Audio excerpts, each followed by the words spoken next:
నమస్తే welcome to ఈహా TV. కలిసి తినే కుటుంబం కలిసే ఉంటుంది అని సామెత. కుటుంబ సభ్యులంతా కలిసి కూర్చుని భోజనం చేస్తే మనసుకు ఉల్లాసంగా ఉత్సాహంగా ఉంటుంది అని పూర్వీకులు తమ అనుభవంతో ఏర్పరిచిన ఈ సాంప్రదాయాన్ని ఇప్పుడు వైద్య పరిశోధకులు సైతం ధృవీకరిస్తున్నారు. కలిసి ఉంటే కలదు సుఖం, కలిసి తింటే కలదు ఆరోగ్యమని నిర్ధారణంగా చెబుతూ ఉన్నారు. చక్కటి భోజన సంభాషణ మనిషిలోని నిస్సత్తువను పోగొడుతుంది అని, మానసిక ఒత్తిళ్ల నుంచి ఉపశమనం లభిస్తుంది అని, కుటుంబ సభ్యుల మధ్య బంధాలు మరింత బలపడతాయి అని మానసిక వైద్య నిపుణులు స్పష్టం చేస్తున్నారు. కుటుంబ సభ్యులను ఆత్మీయతలతో పెనవేసే అనేక అంశాలలో అందరూ కలిసి భోజనం చేయడం అనే అలవాటు ముఖ్యమైంది. భోజనాన్ని ఆస్వాదిస్తూనే సంభాషణలను అనుభూతి చెందే అవకాశం డైనింగ్ టేబుల్ మీద ఉంటుంది. కుటుంబానికి ఇంతకంటే ముఖ్యమైన రౌండ్ టేబుల్ సమావేశం మరొకటి ఉండదు. ఉల్లాసకరమైన మాటలు వస్తాయి, ఉత్తేజకరమైన నవ్వులు పూస్తాయి, ఆహ్లాదం గుమగుమలాడుతూ ఉంటుంది. సందట్లో ఓ 4 ముద్దలు ఎక్కువ తింటాం.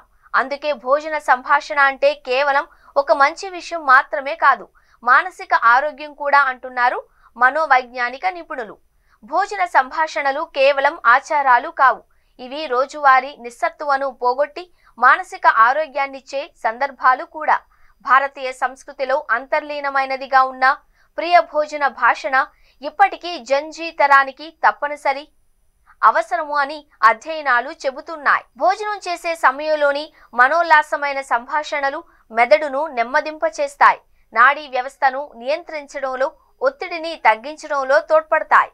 అయితే ఆధునిక జీవన శైలిలోని ఉరుకులు పరుగుల వల్ల వ్యక్తిగత జీవితంలోకి వృత్తిపరమైన బాధ్యతలు చొరబడి ఇంటిల్లపాది కలిసి కూర్చుని భోజనం చేసే సాంప్రదాయం నెమ్మదిగా అంతరించిపోతోంది. ఈ తరం పిల్లలు భోజనానికి కలవరు, ఇలాంటి సంభాషణలపై ఆసక్తి చూపరు.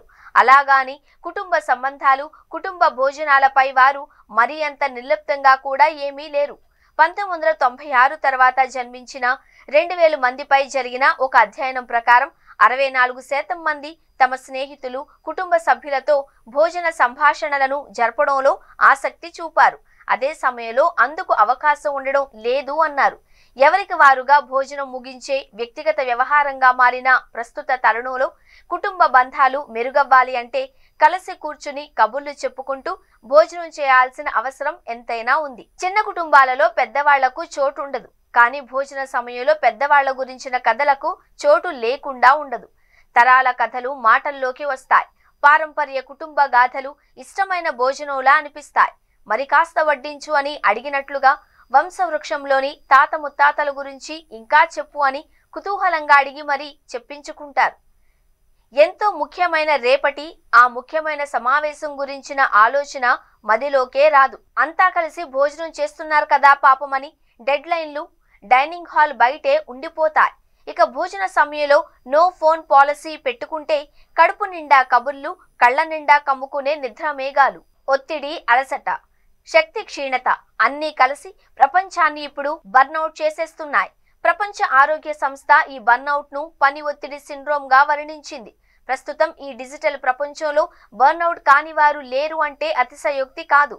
2024 సెప్టెంబర్లో భారత వాణిజ్య పరిశ్రమల సమాఖ్య, బోస్టన్ కన్సల్టింగ్ గ్రూప్ సంయుక్తంగా నిర్వహించిన ఓ అధ్యయనం 58% మంది భారతీయులు పనిలో అమితంగా బర్న్అవుట్ అవుతున్నట్లు వెల్లడించింది. ఈ బర్న్అవుట్ నుంచి బయటపడేందుకు కుటుంబంతో కలిసి భోజనం చేయడం ఒక మంచి మార్గమేనని నిపుణులు చెబుతున్నారు. అంతేకాకుండా సానుకూల భోజన సంభాషణలు ఒత్తిడికి మూలమైన కార్టిసాల్ అనే హార్మోన్ స్థాయిలను తగ్గించడంలో సహాయపడే ఆక్సిటోసిన్ హార్మోన్ను విడుదల చేస్తాయి.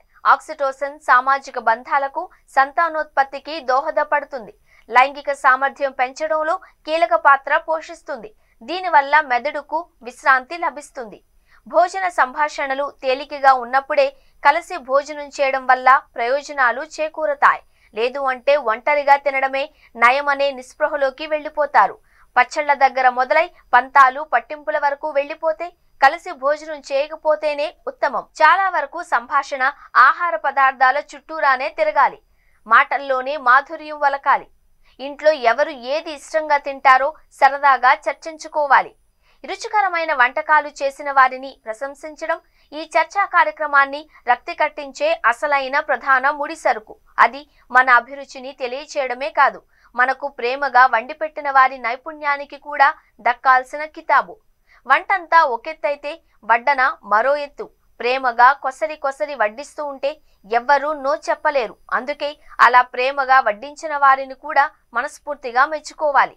క్రిందటి రోజు చూసిన సినిమా ఆవకాయ పచ్చళ్లపై చర్చ, వంశ పారంపర్య విశేషాల ప్రస్తావన కాదేది ప్రస్తావనకు అనర్హం. ఇలాంటి మంచి విషయాల చుట్టూ మాటలు సాగితే మనసుకు, దేహానికి మంచి మెడిసిన్ పడినట్లే.